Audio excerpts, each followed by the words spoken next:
안녕하십니까. 공중충돌 위험도 평가 기반 관제권 내 드론 가용 공역 분석에 대한 발표를 맡게 된 미래항공교통학과 석사과정 박성우입니다. 발표 시작하겠습니다. 연구 배경 및 연구 목적입니다. 현재 드론을 다양한 산업 분야에서 활용하려는 시도가 지속적으로 증가하고 있습니다. 이는 공항에서도 마찬가지로 항행안전시설 및 활주로를 점검하거나 불법 드론 및 조류를 퇴치하는 업무에 활용하려는 시도가 이루어지고 있습니다. 하지만 항공안전법상으로 공함을 중심으로 반경 9.3km 이내 범위에서는 드론의 비행이 제한 및 금지되어 있어 실질적인 활용에는 제약이 되고 있습니다. 이는 결국 안전성과 활용성이라는 키워드로 구분해서 이야기할 수 있습니다. 안전을 위해서 법과 같은 제한 사항들을 추가하게 되면 드론이 더 다양한 분야에서 사용되기는 어려워지고, 반대로 제한 사항이 줄어들면 다양한 분야에서 활용될 수 있으나 안전에 악영향을 미칠 수 있습니다. 따라서 드론 산업 발전과 항공안전 사이에 적절한 균형점을 제시하고 연구할 필요가 있습니다. 이를 위해서 공항 관제권 내 드론과 항공기의 충돌 위험도를 평가하여 안전을 저해하지 않는 선에서 드론이 운항할 수 있는 공역을 분석하고자 합니다. 공중 충돌 위험도 평가란 드론과 항공기 간 충돌이 발생할 가능성을 정량적으로 분석하는 과정을 의미합니다. 공중 충돌 위험도 평가를 기반으로 한 연구는 다양한 형태로 수행되어 왔습니다. 그중에서도 본 연구와 유사한 사례를 몇 가지 소개해 드리면, 첫 번째 연구는 실제 ADS-B 항적 데이터와 확률적으로 생성한 드론 비행 경로를 활용하여 공항 주변 저고도 공역에서 드론과 항공기 간 충돌 위험을 정량적으로 분석한 연구입니다. 두 번째 연구는 공항 관제권 내에서 드론이 특정 위치와 시간대에 비행할 경우 항공기와의 잠재적 충돌 가능성을 평가한 연구입니다.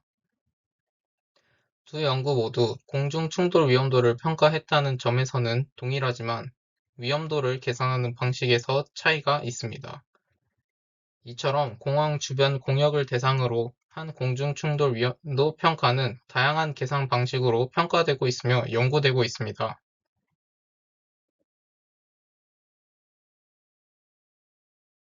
본 연구의 연구 목적은 다음과 같습니다. 첫째, 정육각형 격자 기반 드론과 항공기 간 공중 충돌 위험도를 평가합니다. 둘째, 공중충돌 위험도 평가 방식을 실제 인천국제공항 관제권에 적용하여 드론 가용 공역을 분석합니다. 다음으로 연구 방법입니다. 연구 방법을 각 단계별로 간략히 설명드리겠습니다. 첫 번째 단계로 정육각 기둥 모형을 기반으로 공항 중심 반경 9.3km, 고도 500피트 이내의 공간을 분할합니다. 공역을 정육각형으로 분할한 이유는 공간을 가장 효율적으로 분할할 수 있는 도형이 정육각형이기 때문입니다. 두 번째 단계로 드론은 각 격자 내부에서 수평으로 비행한다고 가정합니다. 세 번째 단계로 격자별로 드론과 항공기의 충돌 위험도를 평가하여 가용 공역을 분석합니다. 공중 충돌은 비행 중인 두 항공기가 시간적으로, 공간적으로 동시에 중첩되는 경우 이를 충돌이라고 말할 수 있습니다. 본 연구에서는 선행 연구에 공중 충돌 위험도의 평가 방법을 적용하여 연구를 진행하였습니다. 해당 선행 연구에서는 각 격자별로 항공기와 드론의 수직 중첩 확률, 수평 중첩 확률, 시간 중첩 확률을 산출하여 위험도를 평가합니다. 먼저 수직 중첩 확률의 산출 방법입니다. 왼쪽에 보이시는 그래프는 격자 내 항공기가 통과한 고도들을 추출하여 커널 비모스 추정으로 항공기가 통과한 고도 분포를 모델링합니다. 커널 비모스 추정을 사용하는 이유는 항공기의 항적 데이터가 특정 분포를 따른다고 정의하기 어렵기 때문입니다. 따라서 특정 분포를 가정하기보다 실제 데이터의 형태를 그대로 반영할 수 있는 비모스 추정을 사용하였습니다. 가운데 있는 그래프는 드론의 고도 분포에 대한 그래프입니다. 드론의 경우 실제 비행 데이터가 없어 항공기와 동일한 방법으로 고도 분포를 추정할 수 없습니다.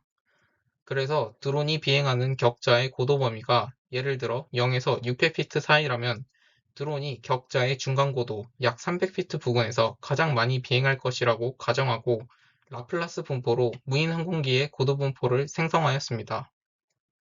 이후 항공기와 드론의 분포에서 고도를 각각 10,000개씩 무작위로 추출하여 두 분포에서 추출된 값의 차이로 수직 분리거리를 산출합니다. 생성된 수직 분리거리 값들을 바탕으로 오른쪽 그림과 같은 분포를 생성합니다. 마지막으로 수직 분리 기준을 설정하여 이 기준을 만족하지 못할 확률을 오른쪽 그래프의 수직 분리 거리에 대한 분포에서 적분하여 구했습니다. 다음은 수평 중첩 확률 산출 방법입니다. 왼쪽에 있는 그래프는 항공기의 위치 분포를 나타내는 그림입니다. 항공기의 수평 분포를 산출하는 과정은 항공기의 위도, 경도 데이터로 이루어진 두 개의 데이터를 사용하여 다변량 커널 비모수 추정으로 항공기가 통과한 고도 분포를 모델링합니다. 가운데 있는 그림은 드론의 위치 분포를 나타내는 그림입니다. 드론의 위치 분포는 항적 데이터가 없기 때문에 항공기와 동일한 방법으로 추정할 수 없습니다. 따라서 드론이 정육각형 격자 내 어디에도 존재할 수 있다는 가정을 두고 이를 의미하는 균등분포를 생성했습니다. 분포 생성에는 몬테카를로 시뮬레이션을 사용했습니다. 정사각형에 내접하는 정육각형을 생성하고 정사각형 안에 무작위로 점을 샘플링했을 때 정육각형 안에 포함되면 해당 샘플을 추출하고 포함되지 않으면 해당 샘플을 삭제하는 과정을 반복적으로 시도하여 정육각형 내부의 위치 분포를 생성합니다. 항공기와 드론의 위치 분포를 생성한 뒤 두 분포에서 위치를 각각 10,000개씩 무작위로 추출합니다. 그리고 각 항공기와 드론 사이의 거리를 산출하여 오른쪽 그림과 같이 수평 분리 거리에 대한 분포를 생성합니다. 마지막으로 수평 분리 기준을 설정하여 이 기준을 만족하지 못할 확률을 오른쪽에 있는 수평 분리 거리에 대한 분포에서 적분하여 구했습니다. 세 번째는 시간 중첩 확률입니다. 이는 드론이 격자 내에서 비행하는 시간 동안 항공기가 통과할 확률을 의미합니다. 시간 중첩 확률을 계산할 때는 포화송 분포를 사용했습니다. 예를 들어 격자 IJ에 위치하고 L층에 있는 정육각 기둥의 시간 중첩 확률을 계산할 때 해당 격자에서 시간당 평균 항공기 통과 대수가 20대라면 람다는 20이고 해당 격자에서 드론의 비행시간이 10분이면 t는 6분의 1이 됩니다. 이때 포화송 분포식에 값을 대입하여 시간 중첩 확률을 산출합니다. 또한 K값은 격자 내 항공기 통과 대수로 항공기가 격자를 하나도 통과하지 않은 경우부터 관측된 최대 통과 대수에 이르기까지의 경우에 모든 경우의 확률을 합산하여 계산합니다. 이렇게 구한 수직 중첩 확률, 수평 중첩 확률, 시간 중첩 확률을 모두 곱한 값이 항공기와 드론의 공중 충돌 위험도가 됩니다. 연구 결과입니다. 연구의 공간적 범위는 인천국제공항 중심으로부터 반경 9.3km, 고도 500피트 이내로 설정하였습니다. 정육각 기둥의 한 변의 길이는 500m, 높이는 250피트로 설정하였습니다. 해당 설정 기준으로 공간적 범위 내에는 총 2개의 층이 생성되고 각 층별로 463개의 정육각 기둥 격자가 생성됩니다. 사용 데이터는 2024년 12월 1일부터 2024년 12월 31일까지 한 달치 ADS-B 항적 데이터를 사용하였습니다. 공중 충돌 위험도를 평가하기 위해서 사용한 주요 변수는 다음과 같습니다. 수직 분리 기준과 수평 분리 기준은 각각 100피트로 설정하였습니다. 드론은 각 격자별로 10분 동안 비행한다고 가정하였습니다. 해당 항적을 격자에 입력하여 분석한 결과 각 격자들 중 최대 통과 항공기 대수는 22대였습니다. 첫 번째 레이어 5에서 250피트의 결과입니다. 왼쪽 그림은 인천국제공항 중심 좌표에서 9.3km 이내의 격자를 나타냅니다.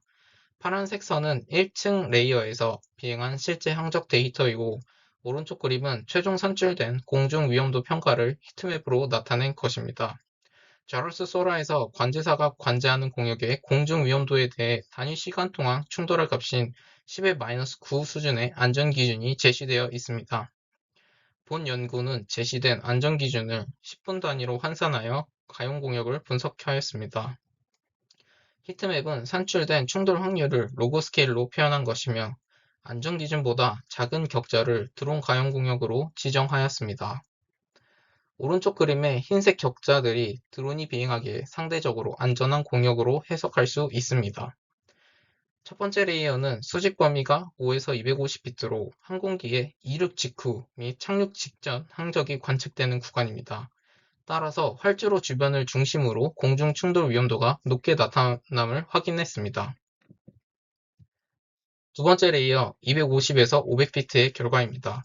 두 번째 레이어도 마찬가지로 안전 기준을 만족하는 격자를 드론 가용 공역으로 지정하였습니다.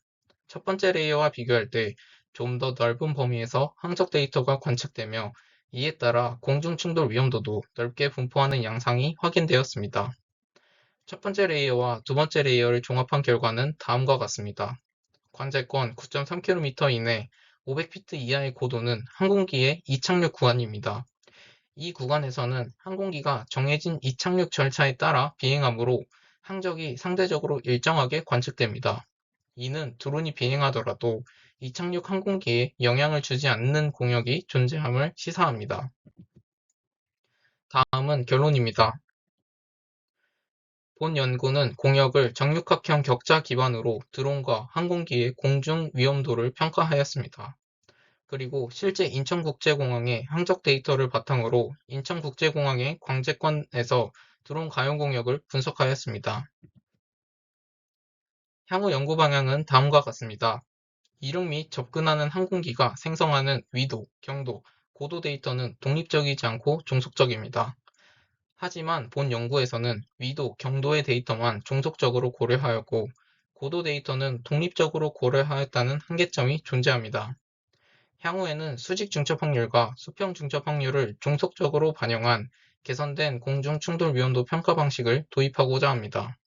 그리고 현재 연구는 이착륙 절차별로 항적 데이터를 구분하여 분석을 수행하지 않았습니다. 이 의미는 현재 격자에서 추출된 항공기의 항적 데이터는 이륙 및 착륙하는 항적 데이터를 한 번에 고려했다는 것으로 공중 위험도가 과대 추정되었을 가능성이 있습니다.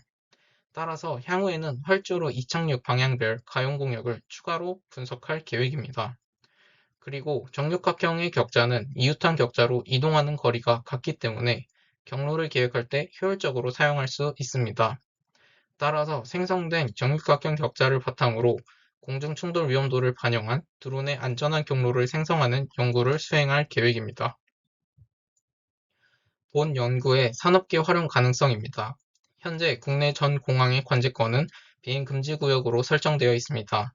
공항의 위치는 도심과 인접해 있고 인구가 밀집한 지역에 존재하기 때문에 드론이 다양한 방면으로 활용될 수 있는 기회가 존재합니다. 따라서 각 공항별 이착륙 항공기의 데이터를 바탕으로 공항별 드론 가용 공역을 분석하는 서비스를 제공할 수 있습니다. 이는 관제권 내 안전한 구역에 대한 정보를 드론 운항자에게 사전에 제공하고, 관제권 내 드론 비행을 허가하는 책임자들은 드론 운항자가 제출한 비행 계획서의 안전과 관련한 정량적인 평가를 사전에 수행할 수 있어 드론 운항자의 비행 승인을 보조해 줄 수 있을 것입니다. 이상으로 발표 마치겠습니다. 감사합니다.